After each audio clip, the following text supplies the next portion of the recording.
going on, guys? Okay, so I just read Batman the Imposter by the very talented creative team of Jeff Lemire and Andrea Sorrentino. They are one of my favorite collaborative teams in comics, from their amazing and, in my opinion, criminally underrated run on Old Man Logan to their Green Arrow series in the New 52, which is honestly probably one of the best comics under the New 52 banner.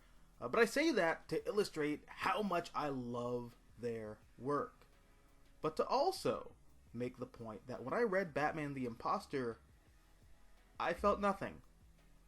Which is, like, really unfortunate, because it's a comic that reads like I should be having a visceral reaction to it. Like, I should be reading it and thinking to myself, yeah, holy shit, this is like Totes My Goats, the next Dark Knight Returns. It's a move over, Killing Joke. It's time to make way for the next modern classic Batman story. But when reading it, I don't know, it just felt like another Batman comic. And again, that sucks, because much like Andrea Sorrentino and Jeff Lemire, there are dozens of other creative teams busting their balls, sacrificing their blood, sweat, and semen, trying to deliver some high-quality content with DC's one and only legendary Dark Knight detective. But that's the problem.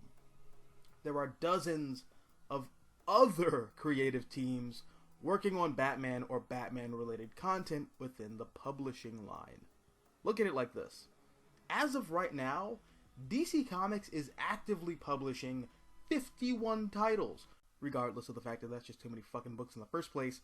Of the 51 titles being published, 22 of them are Batman or Batman adjacent. That means Batman makes up 43% of DC's publishing initiative.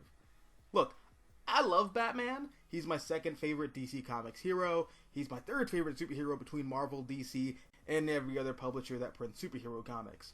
But sweet tits of Mother Teresa, nigga, that's just too much Batman. And look, I know some of you guys aren't going to want to hear this, but Batman is nowhere near as versatile a character to justify headlining that many titles at once. And that's not to say that, it's not a cool premise. Child billionaire watches parents brutally shot in front of his face, carrying that trauma with him into adulthood, and dedicating his life to fighting crime and solving mysteries, all while dressed up like an urban commando in a Halloween costume. Fucking brilliant. But you can only take that concept so far. And when stretched as thin as it currently is, a lot of the seams start to show. Let's keep it a buck. How many of these Black Label books are asking the same questions with the character as one another? How many of the Batman comics within the past, say, 10 or so years, when you break them down, have the same plot? But no, it's deep and psychologically complex because, Bruce Wayne is actually just as crazy as the criminals that he locks up. But, like, what if Batman, he was the hero, because he doesn't kill, but, what if he had to fight another vigilante, who's, like, his Dark Mirror or something, who does kill people? So there's Batman, right? But he's fighting this cult, and it's the ultimate mystery because maybe they're regular people, but maybe there's a supernatural element to it. Or my personal favorite, what if Batman and the Joker were, like, in a relationship, and it was super gay, but, they hated each other. But, one, they couldn't live without the other because it's like poetry, and they're in love. Now comes the part where we throw our heads back and laugh. Ready? Ready!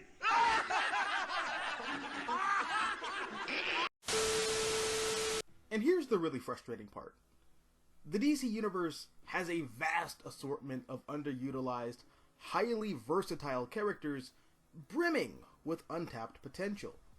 Take Wonder Woman, for example. Yeah, she's a superhero, so obviously you can put her up against killer robots or aliens and shit like that. But she's also technically a politician, so you can really take her into the weeds of political espionage. But she's also a warrior, who comes from a warrior culture, so putting her in militaristic situations where she's in the middle of war zones, or even running her own military operations, or leading Justice League missions across the multiverse wouldn't be considered taboo. And on top of that, she has a strong foundation in Greek mythology. from there alone, the sky is the limit with what you can do with that character.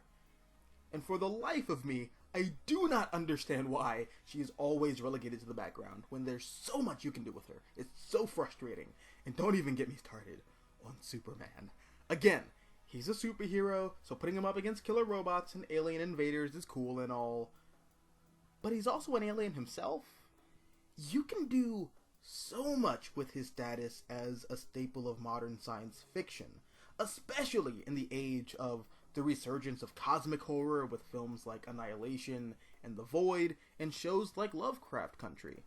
I mean, yeah, it's cool to see him go off into space and fight alien dictators and tyrants, sure, but Clark Kent is also a journalist. And I feel like comic book writers often forget that a lot of times.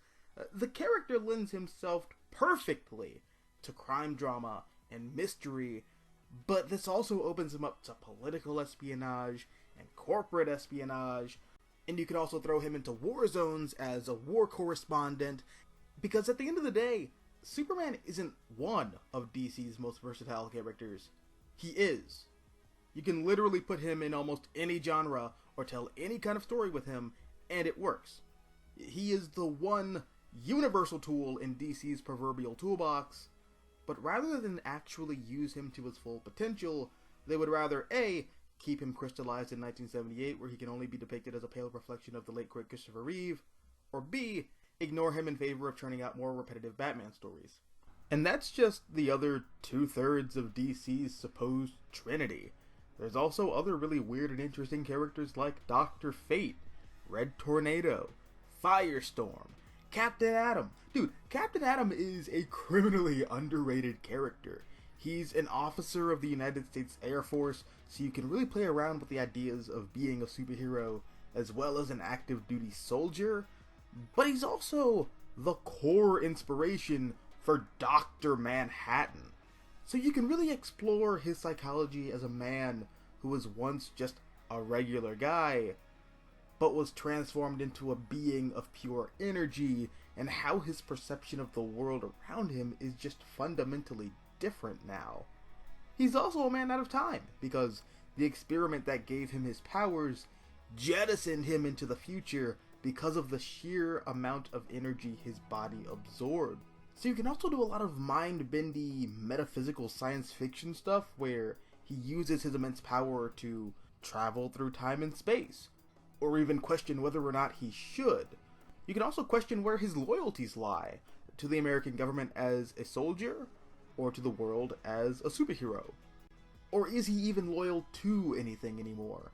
With the scale of his power, does morality even hold any meaning to him at this point? There's also Blue Beetle. He's essentially DC's Spider-Man. He's a teenage superhero living in a world of superheroes, so you can really explore ideas of legacy and where he feels he fits into the DC landscape. He's also the child of Mexican immigrants, and with superheroes being such an inherently American concept, you can pick apart how he views superheroism as a first-generation American citizen versus how his parents view superheroism. But you can also do what Young Justice did and explore the more mystical history of the Scarab and contrast that with its more science fiction origins as a weapon of mass destruction from the Reach. Like, I don't know, man. You can do a lot with Blue Beetle. But I say all this to say, come on, let's be real.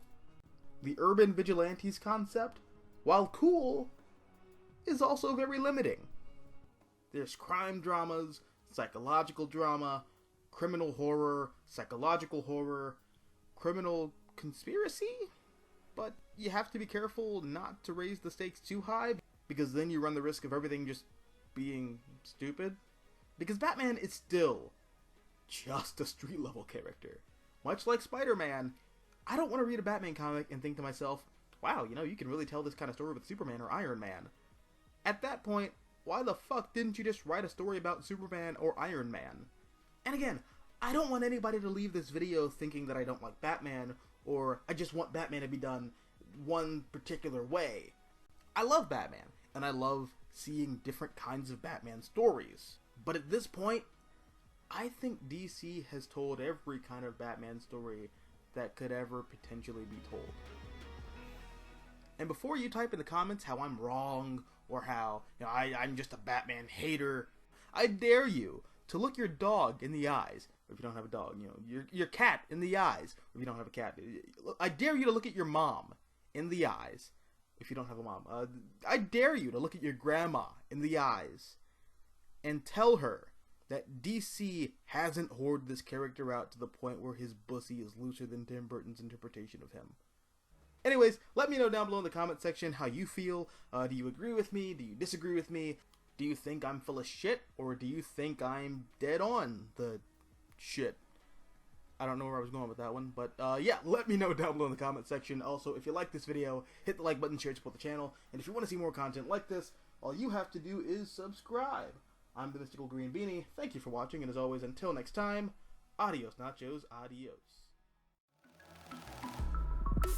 Show me what you got.